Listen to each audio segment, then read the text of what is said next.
T'es prêt mon bébé? Salut les voyageurs, moi c'est Manon de Man Australia et ici c'est Carter, la mascotte.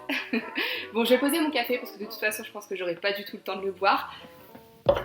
On se retrouve aujourd'hui dans une vidéo assez particulière, j'ai jamais fait ça en fait. Je voulais que ce soit une vidéo un peu story time puisque je vais vous raconter le jour où je me suis fait licencier en Australie.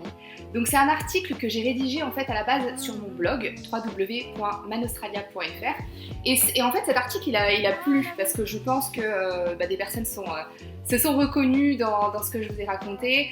L'Australie, c'est vrai que vous le savez, hein, moi j'ai vraiment kiffé mon expérience. Mais malheureusement, il y a aussi des points négatifs. D'ailleurs, Marine, notre stagiaire de l'époque, a fait une vidéo qui est disponible sur notre chaîne YouTube qui s'intitule Australie-France, choc culturel.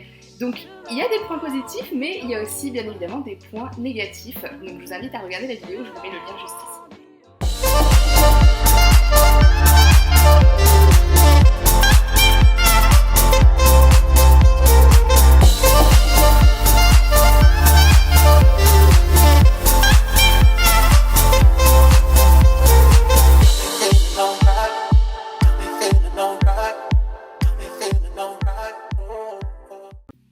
C'est bon, je suis de retour. Donc, je voulais vous expliquer un peu le contexte dans lequel moi j'étais.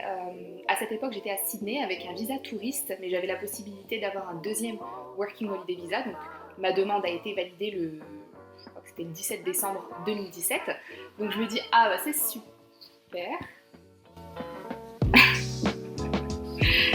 C'est super, je vais avoir un visa de travail valide, donc je vais pouvoir commencer à chercher du boulot.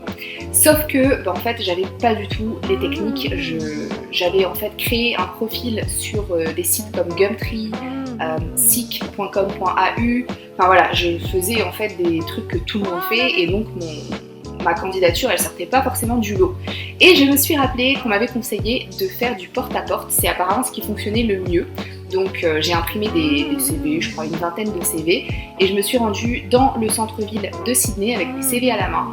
Et je suis passée devant une agence de voyage qui s'appelle Happy Travels. Vous en avez sûrement entendu parler, je pense que c'est la plus grosse agence de voyage d'Australie carrément. Et d'ailleurs c'était eux qui avaient organisé le road trip que j'avais fait avec ma famille en octobre 2015, puisque donc si vous ne connaissez pas, j'ai fait 2 fois en fait l'Australie, donc une première fois en 2015-2016 avec un premier Working Holiday Visa, et ensuite je suis rentrée en France. Excuse-moi. Et donc je suis retournée une deuxième fois avec un visa touriste, puis au bout d'un mois sur un visa touriste, j'ai fait la demande du deuxième Working Holiday Visa. Voilà, ça c'était juste pour vous remettre un peu dans la situation. Et bien évidemment, ça a fonctionné, donc le porte-à-porte, puisque je pense que au bout de la 3e entreprise, donc cette agence de voyage, ils avaient mis sur leur devanture, la boutique, qui recherchait un agent de voyage. Donc je me suis dit, vas-y, je vais prendre mon courage à deux mains. Ce qu'il faut savoir, c'est que j'ai aucune expérience dans le tourisme, donc c'était vraiment risqué. Mais bon, en Australie, je savais un peu que ça fonctionnait plutôt au courage, on va dire, plus qu'au diplôme que vous avez. Donc si vous avez le courage, la niaque, la motivation, que vous allez avec un grand sourire et que vous montrez, bien évidemment, il faut faire ses preuves. Chose que, spoiler, alerte, je n'ai pas su faire, c'est la raison pour laquelle j'ai été licenciée. Mais donc voilà, je suis allée avec un grand sourire, sûre de moi, et donc j'ai tout de suite demandé à parler au manager de l'agence qui m'a posé quelques questions, et en fait il s'avérait que le poste disponible, c'était pour remplacer un Français justement qui partait pour gérer une agence Happy Travels en Nouvelle-Zélande, et le Français il avait à peine 25 ou 26 ans. Enfin, c'est un truc de fou quoi, tu t'imagines sur ton CV, tu mets que t'es manager d'une agence de voyage en Nouvelle-Zélande, enfin un truc de ouf. Et c'est ça que j'aime à propos de l'Australie, c'est que en fait t'as pas besoin de diplôme. Bien sûr sur certains métiers t'as besoin de diplômes, mais parfois il suffit juste de montrer que tu peux faire tes preuves et il te donne entière confiance quoi, voilà. Donc ça c'est vachement bien par rapport à l'Australie. Donc je dépose mon CV, le manager me pose quelques questions et il me demande si je suis disponible le lendemain pour faire un essai gratuit. bah moi ouais grave. Alors ça c'est quand ils vous demandent de faire un essai, ne dites pas non hein, parce que sinon ça montre que vous n'êtes pas forcément intéressé. Donc dites oui et sachez que jusqu'à 3 heures il me semble, 3 heures vous pouvez ne pas être rémunéré. Certains employeurs vous donnent un petit quelque chose mais c'est pas obligatoire. Au-dessus de 3 heures par contre oui il faut que vous soyez rémunéré. Bref, donc le lendemain à 9h, je me pointe à l'agence de voyage qui était sur George Street pour les personnes qui sont sur Sydney et qui me regardent. Vous devez sûrement voir laquelle il s'agit, c'est vers Central Station. Et je me pointe et donc le taf en fait consistait à...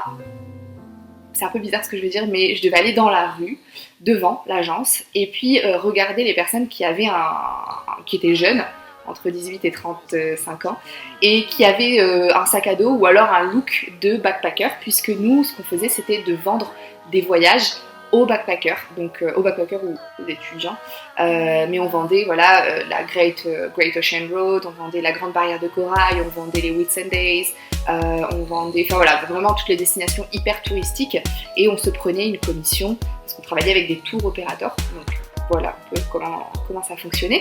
Et donc je devais être dans la rue, arrêter les gens, leur poser quelques questions.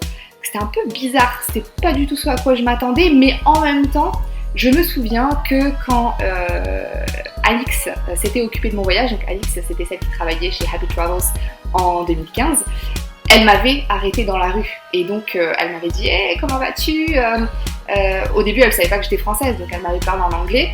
Puis après, je pense qu'à mon accent, on s'est vite rendu compte que j'étais française. Et donc, elle m'a dit, bah écoute, viens, rentre dans l'agence, on va se poser, je vais te montrer un peu tout ce que tu peux faire en Australie, tu verras, c'est un truc de ouf, etc. Et à la fin, en fait, je suis sortie, je crois que j'avais fait une avance de $3000, quelque chose comme ça, alors qu'au début, j'avais pas du tout prévu de road trip. Donc bon, très bonne vendeuse, Alix, si tu passes par là, good job. Mais moi, malheureusement, donc j'essaye de vous la faire courte parce que je veux pas que cette vidéo dure trop longtemps. Mais si vous êtes intéressé, si vous voulez avoir beaucoup plus de détails sur cette histoire, vous pouvez aller sur mon blog.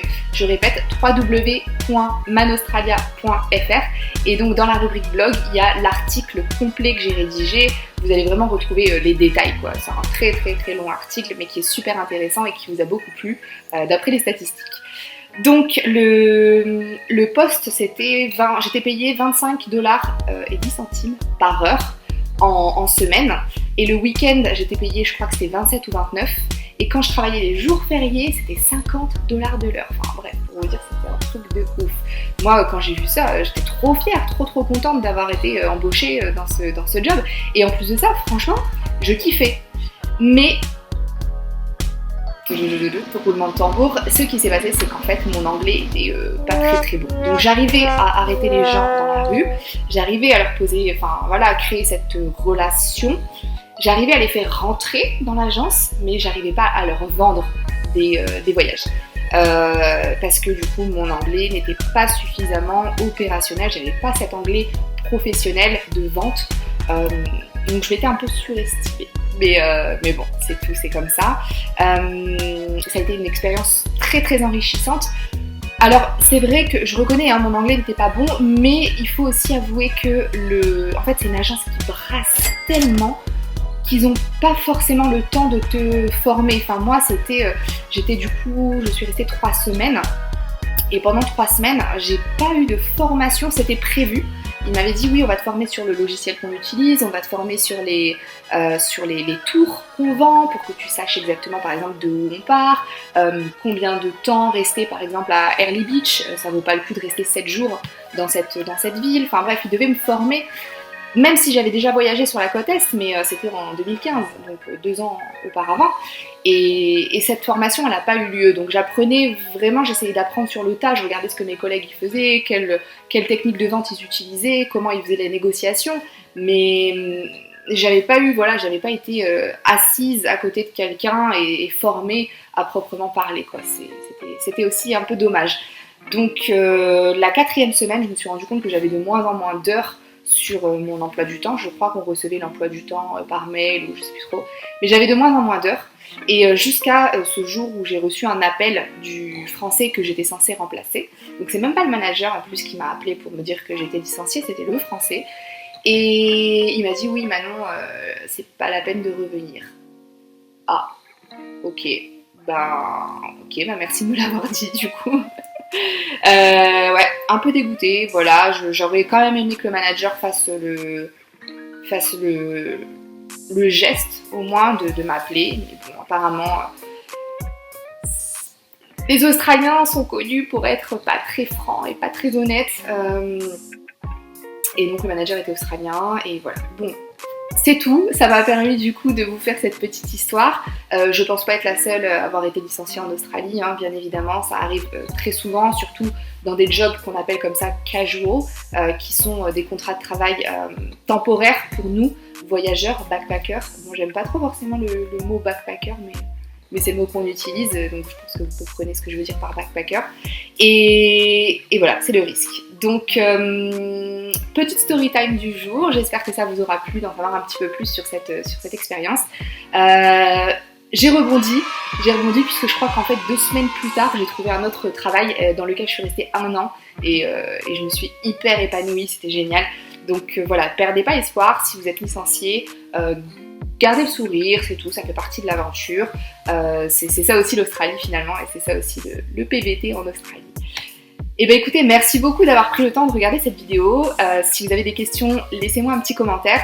Et surtout, n'oubliez pas de vous abonner à ma chaîne YouTube, la petite cloche, pour que vous puissiez avoir les notifications quand je publie une nouvelle vidéo, parce que sinon, vous n'êtes pas au courant. Et moi, je vous dis à bientôt pour la prochaine vidéo. Ciao! Carter, tu dis au revoir?